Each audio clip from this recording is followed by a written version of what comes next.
जे केंद्र सरकारच्या वतीने वर्ग सुधारणा विधेयक मांडण्यात आलं त्याला राष्ट्रवादी काँग्रेस पक्षाने पाठिंबा दिला।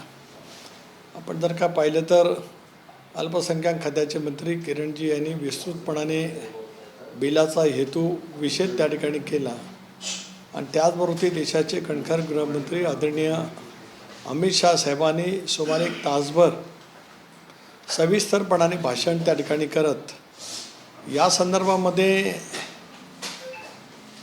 मुस्लिम समाजाच्या मनामध्ये जे काही जाणीवपूर्वक गैरसमज निर्माण करण्याचा प्रयत्न विरोधकांच्याकडनं केला गेला होता त्या संदर्भातलं अतिशय खुलासेवार त्यांनी उत्तम पद्धतीचं मार्गदर्शन त्या ठिकाणी केलं। एक महत्त्वाची गोष्ट त्यांनी त्या ठिकाणी सांगितली की 2013 सालामध्ये लोकसभेच्या निवडणुकीच्या काही महिनेच अगोदर जे सुधारणा विधेयक आणलं त्याच्यामुळे जे काही वेगवेगळे प्रश्न निर्माण झाले त्या प्रश्नाची उकल जर काय करायची असेल ते पुन्हा योग्य वळणावरती त्या ठिकाणी आणायचं असेल तर हे सुधारणा विधेयक मांडण्याची आवश्यकता होती आणि 2013च्या विधेयकामध्ये केलेल्या तरतुदी कशा अयोग्य होता त्याचंसुद्धा त्यांनी स्पष्टीकरण त्या ठिकाणी केलं। एक बाब अत्यंत महत्त्वाची त्या ठिकाणी आदरणीय अमित शहासाहेबांनी सुद्धा आणि किरणजींनी नमूद केली की हे जे काही सुधारणा विधेयक मांडण्यात आलेलं आहे हे पूर्वलक्षी प्रभावाने मांडण्यात आलेलं नाही। ज्या दिवशी राष्ट्रपती महोदयांची सही होईल त्याच्यानंतर याची अंमलबजावणीची सुरुवात त्या ठिकाणी होईल। एक अपिलाचं प्रावधान त्याने त्या ठिकाणी केलं असताना पूर्वी ट्रायब्युनलच्या नंतर अपील करण्याची त्या ठिकाणी व्यवस्था नव्हती, ती व्यवस्था या ठिकाणी केली गेल्यामुळे मुस्लिम समाजातील भगिनी असतील, मुस्लिम समाजातील इतर नागरिक असतील यांनासुद्धा न्यायालयामध्ये त्या ठिकाणी आपला न्याय मागता येऊ शकतो अशी या सुधारणा विधेयकाची त्या ठिकाणी तरतूद आहे।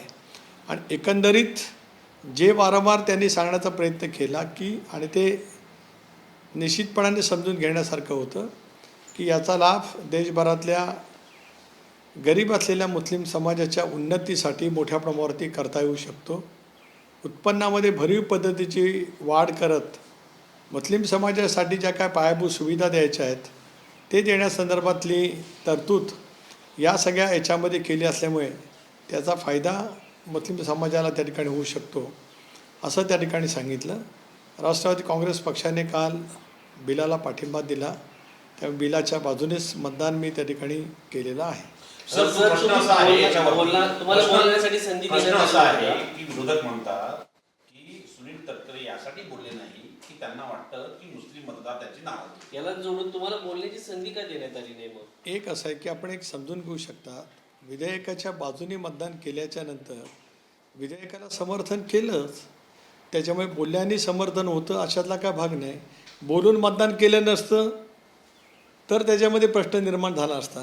विधेयक हे अटीतटीच्या मतदानाने त्या ठिकाणी मंजूर होत असताना बोलण्यापेक्षा कृतीवरती भर देण्यामध्ये काल त्या ठिकाणी आम्ही योग्य ती भूमिका बजावली असं मला स्वतःला त्या ठिकाणी वाटतं। तुमच्या पक्षाचे नवाब मलिक किंवा इतर जे नेते आहेत त्यांचा यासाठी विरोध आहे का की याला समर्थन आहे? आणि त्या लोकांनी काही पक्षाच्या आपल्या पक्षाच्या वरिष्ठ नेत्यांनी अजित पवारांची 2 दिवसापूर्वी मुंबईमध्ये बैठक घेऊन नाराजी व्यक्त केली देखील नाही, आपण जे सांगतायत ते सर्व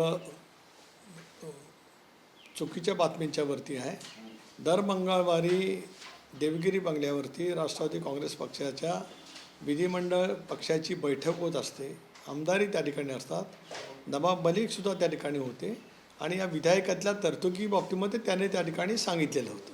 सर, ठाकरेची शिवसेना जी आहे ते वक्फच्या मुद्द्यावरून हिंदुत्वाच्या मुद्द्यावर त्याची कोंडी झाली आहे का असं वाटतं तुम्हाला? नाही, मी इतर पक्षाची काय कोंडी झाली काय झाली नाही याच्याबद्दल काय बोलू इच्छित नाही।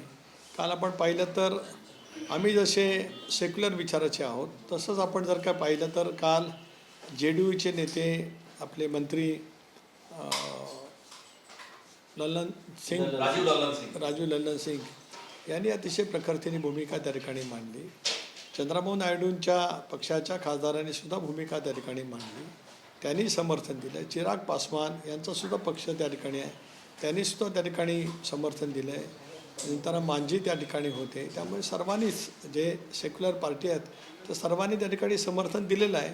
आणि आपण जर काही विस्तृतपणाने या संबंध पाहण्याचा प्रयत्न केला तर या सुधारणाच्याद्वारे मुस्लिम समाजाला त्याच्यातून अधिक फायदा मिळू शकेल. सर, हे विधेयक हिंदू मुस्लिम आहे, धार्मिक विधेयक आहे की प्रॉपर्टी वादाच्या संदर्भातलं विधेयक आहे की प्रॉपर्टी संदर्भात आहे?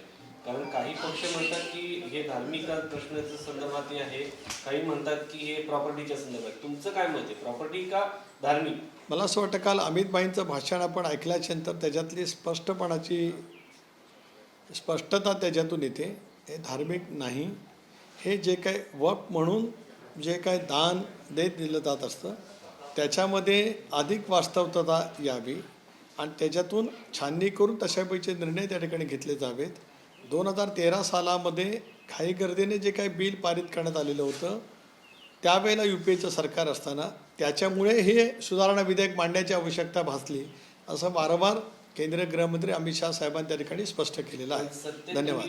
सत्तेत जे एकनाथ शिंदेसोबत तुम्ही सत्तेत आहात ते म्हणतात की मुस्लिम हिंदू धर्माच्या संदर्भात बिल आहे आणि ठाकरेंवर टीका करताना ते म्हणतात की ठाकरे मुस्लिमांचं लांगोल चालन करायला लागलेले आहे.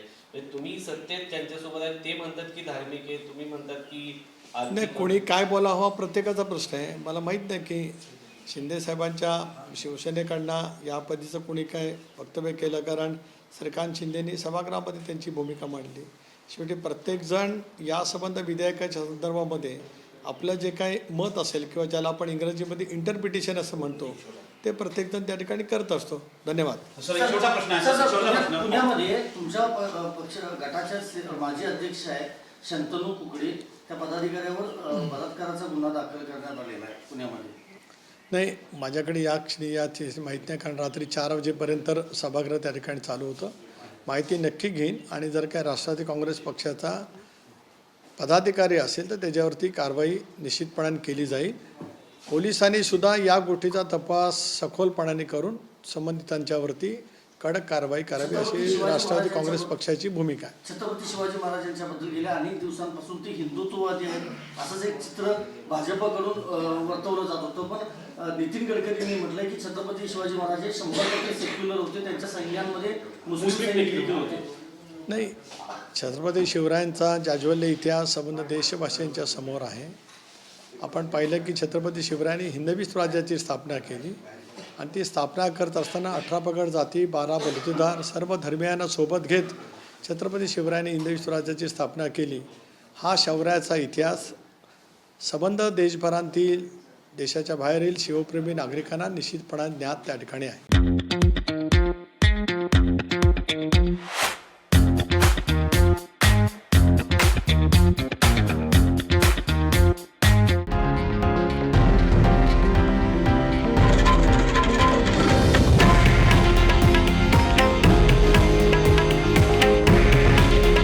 हे आहे देशातील नंबर 1 न्यूज नेटवर्क आणि आपण पाहत आहात TV9 मराठी. काळजी तुमची, हित महाराष्ट्राचं.